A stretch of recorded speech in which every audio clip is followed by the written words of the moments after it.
Bismillahirrahmanirrahim. Alhamdulillah wassalatu wassalamu ala Rasulillah wa ala alihi wa ashabihi wa man walah. Insyaallah pada hari ini kita lanjutkan pembacaan hadis kita, masuk ke hadis yang ke-6. Kita langsung saja baca.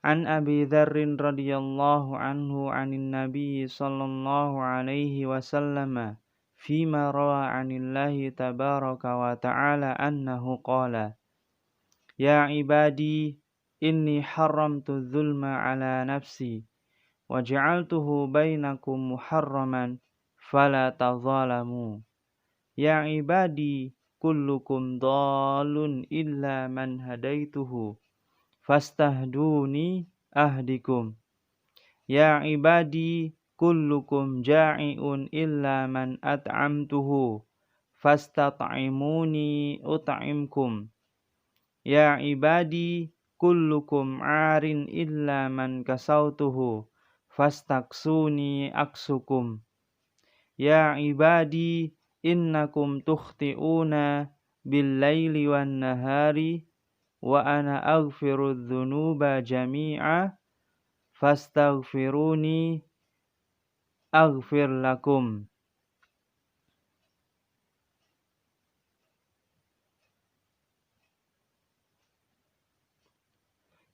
Ya ibadi innakum lan tablughu dharri fatadhurruni walam tablughu naf'i fatanfa'uni.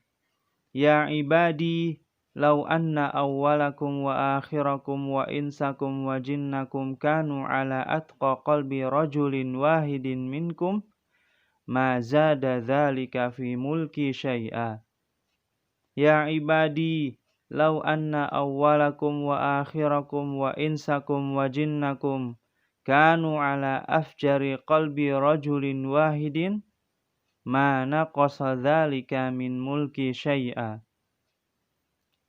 Ya ibadi law anna awwalakum wa akhirakum wa insakum wa jinnakum qamu fi sa'idin wahidin fasa'aluni fa'ataitu kulla insanin mas'alatahu ma naqasa dzalika mimma indi illa kama yanqusul mikhyat idza udkhilal bahri.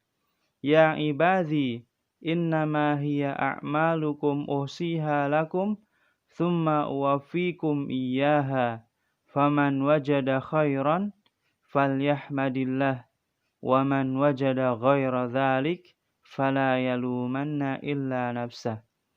Dari Abu Dzarrin radhiyallahu anhu dari Nabi sallallahu alaihi wasallam dalam apa yang diriwayatkan dari Rabbnya Azza wa Jalla bahwasanya Allah Subhanahu wa taala berfirman, barang siapa wahai hamba-hambaku, sesungguhnya aku telah mengharamkan kezaliman atas diriku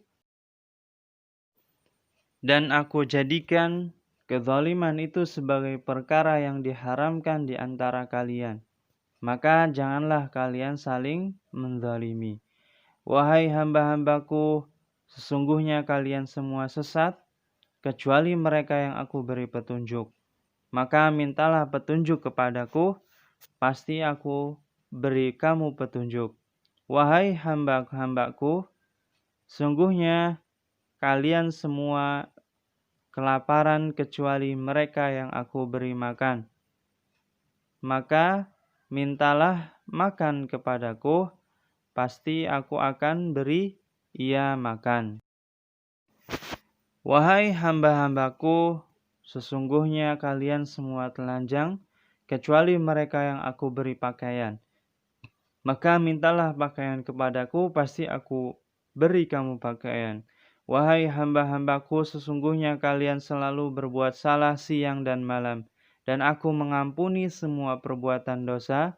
Maka mintalah ampun kepadaku, pasti aku akan mengampuni kalian.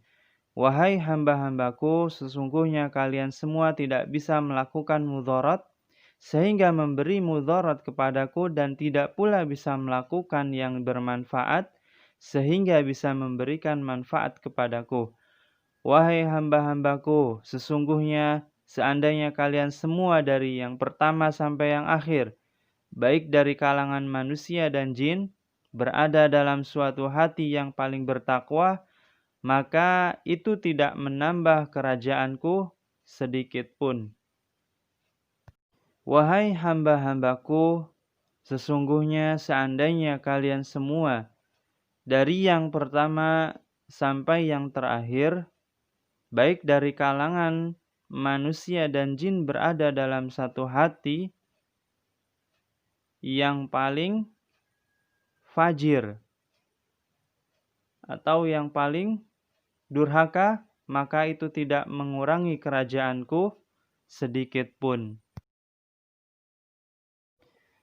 Wahai hamba-hambaku, sesungguhnya seandainya kalian semua dari yang pertama sampai yang terakhir, baik dari kalangan manusia dan jin, berada dalam suatu tempat yang tinggi dan luas, lalu meminta kepadaku, kemudian aku memberikan untuk setiap orang yang dimintainya, maka hal itu tidak mengurangi sedikit pun apa yang ada padaku, kecuali seperti berkurangnya air laut dengan air yang menempel pada ujung jarum yang dicelupkan kepada. Wahai hamba-hambaku, sesungguhnya itu semua adalah amalan kalian yang aku catat untuk kalian.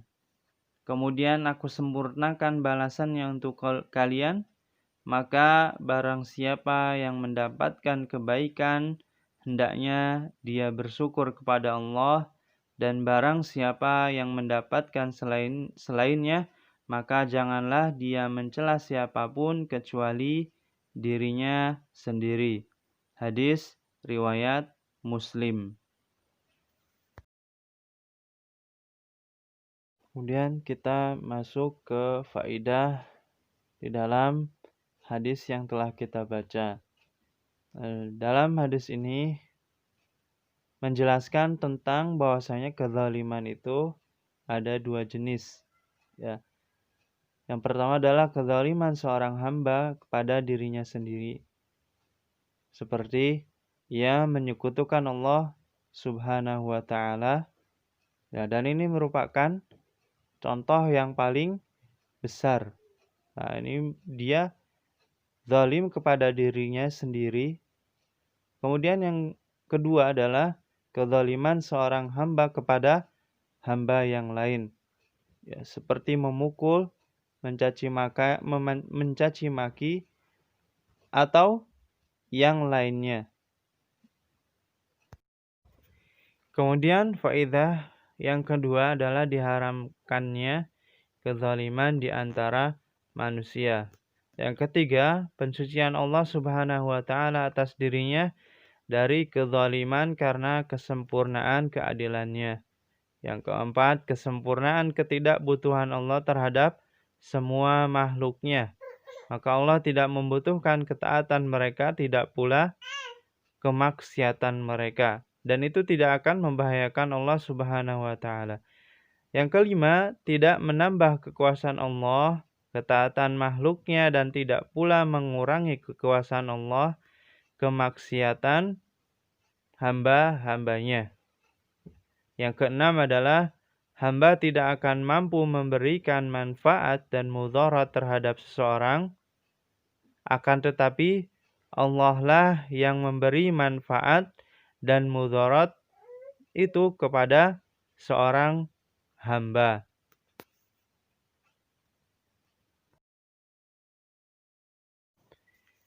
Kemudian yang ke-8, menetapkan adanya alam jin. Mereka adalah makhluk yang diciptakan dari api sebagaimana disebutkan dalam hadis. Yang ke-9, semua anak Adam sesat kecuali yang diberi petunjuk oleh Allah. Yang ke-10, wajib bagi seorang hamba untuk meminta hidayah dan kekokohan di atasnya kepada Allah Subhanahu wa ta'ala. Kemudian faidah yang ke-11 adalah Allah penguasa yang mengatur semua apa yang di alam semesta, maka wajib bagi seorang hamba untuk mentaati Allah dan menggunakan serta menundukkan semua kenikmatan untuk menggapai keridhaan Allah Sang Pencipta dan Pemberi rezeki. Semua makhluk membutuhkan Allah untuk mendapatkan apa yang diinginkannya.